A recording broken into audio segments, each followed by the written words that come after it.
Good evening, my beloveds from YouTube land. I've missed y'all. I really didn't feel like getting in front of the camera until today when I finally found out something that had been really bothering me for the last month.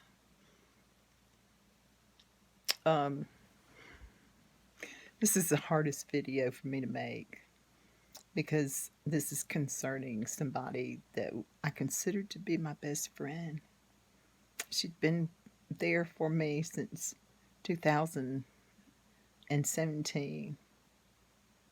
Um, I met her out here in Crestone, Colorado, and I really thought we had a connection because when I was forced to drive back to Alabama, which unfortunately gave me a nervous breakdown because I I suffer from panic disorder, especially driving, and I had to make over 1,000 miles drive.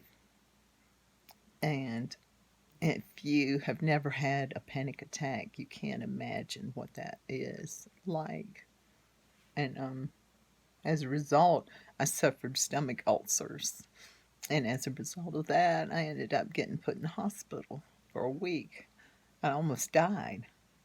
But this friend, she stayed there for me. We talked almost every day via FaceTime? It's some app from Facebook. But since I left my abusive boyfriend, narcissist boyfriend in Florida, Pensacola, I had to drop that because he was all over that. And I, given my history, PTSD or chronic, or what's it called? CPTSD, when it's from childhood, which was for me, and continued on, as I've explained in videos before this, that, life has never been easy for me, and any girlfriends haven't lasted. And I thought this one was going to last. I thought I had found somebody that was authentic, who really loved me. She was there for me every day. And I was with that narcissist. And so she first noticed the narcissism in a photo that I had taken of him when we were in Tallahassee, Florida, lobbying for education. She said, uh-oh, because he had left me in the hotel room because I couldn't sleep that night. We'd had a fight that night because I had introduced myself as his live-in, which, he did not want anybody to know that. And so I was crying the next day in the hotel by myself. He did not make any arrangement for me to come to the Capitol and join him. He just left me. And I posted a picture of him that I had taken the night before when we had met with the other teachers that were there for lobbying for education. And she told me, be careful. His face shows all the signs of narcissism. And she kept being there for me, encouraging me to leave this man. So, I didn't think anything of it when I came out here. And she was encouraging me to come out here too and to get away from him. She knew that I loved these mountains like my home. I've never found a place in all my life that's felt like home, like Crestone, Colorado. So that's where I met this friend, very authentic person, I thought. And so she stayed in touch with me when I had to go back to Alabama. And I was sick. She stayed in touch with me through that. And then through this horrible relationship I was in for about 2 years. And she encouraged me to come out here. She said she was going to come visit me. She came back in the winter, and she came out to see me one time. That was a little upsetting because she hadn't been in contact with me like she was prior to me leaving Pensacola and Facebook. I left Facebook the night I arrived in Denver because he kept me on the phone all night so I couldn't get any sleep. He was hoping that he would prevent me from catching my bus down south to Crestone, because I had to take a bus out of Denver to Crestone, and it was quite a bit for me to maneuver all my stuff and myself to that location by a certain time to catch that bus. And I almost missed it, but I didn't, thank God. I had an angel looking out for me. It told that bus driver, go around there and see if there's anybody else that needs to catch this bus. And that's what happened. The bus driver got out, came out and said, where are you headed? I said, I'm headed south to Moffat. That's where I need to get off. So Moffat, Colorado's right next to Crestone. Anyhow, getting back to things, I left Facebook that night because of him keeping me on the phone. And I said, this is going to stop. This has got to stop. And it's not going to stop as long as I'm on Facebook. He's going to torment me. Him or some of his female friends are going to find some way to torment me. So I blocked him first, and then he was like, you better unblock me. Threats, empty threats. So I said, you know what? I've got a better idea. I'll just delete Facebook. Oh no. Don't do that. Don't do that. You won't be able to get your pictures or anything. I said, pictures mean nothing to me. Peace is what matters to me now. Peace and getting away from you and your abuse.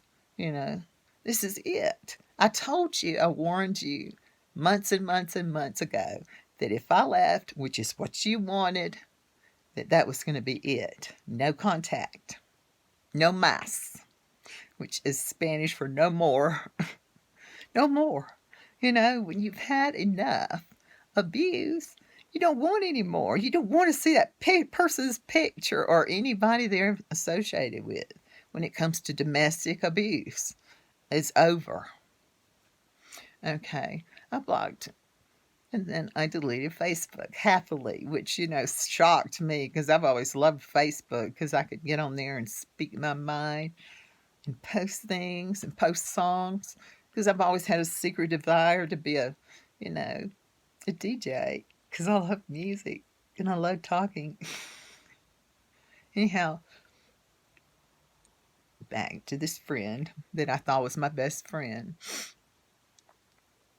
Yes, I did miss a few things she invited me to, but it was because I couldn't drive. I can't drive these long distances without having a nervous breakdown because I have panic disorder associated with being cooped up in a car.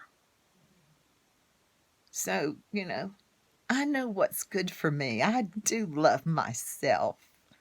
I laugh at all of y'all saying that I don't have self-love because I have it more now than I've ever had it. And I can say no when something is not good for me. No.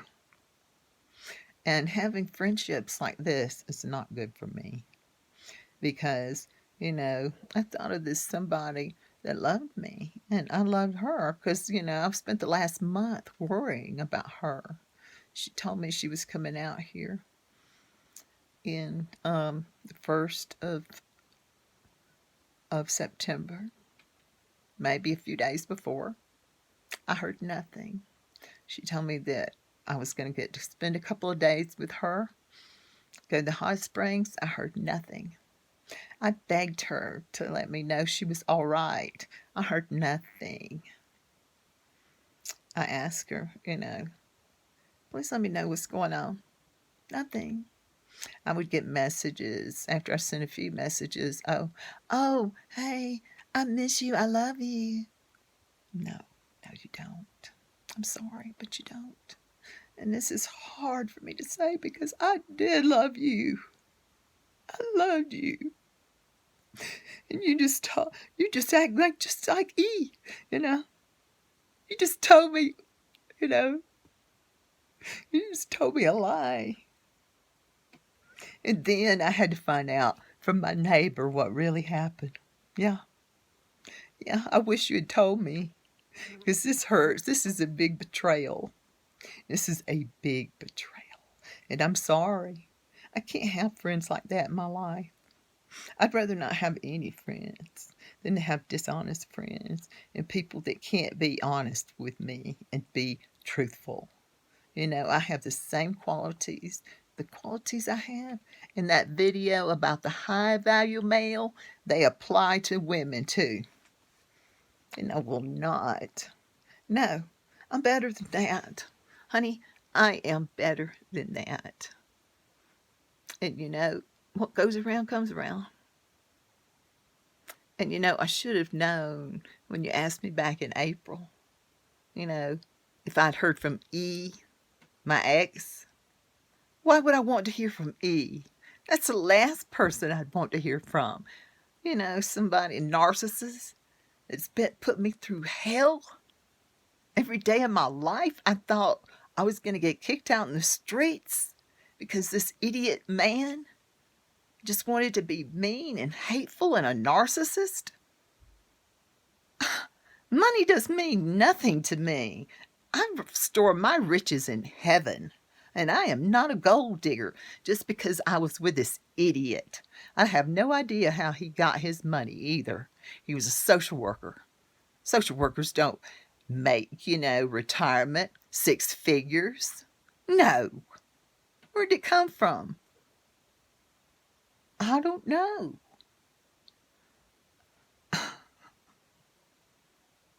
So, you know, my standards for women are the same for men. You know, if you can't be honest and authentic with me, then adios, baby. It's been nice. Adios. Peace. Shalom.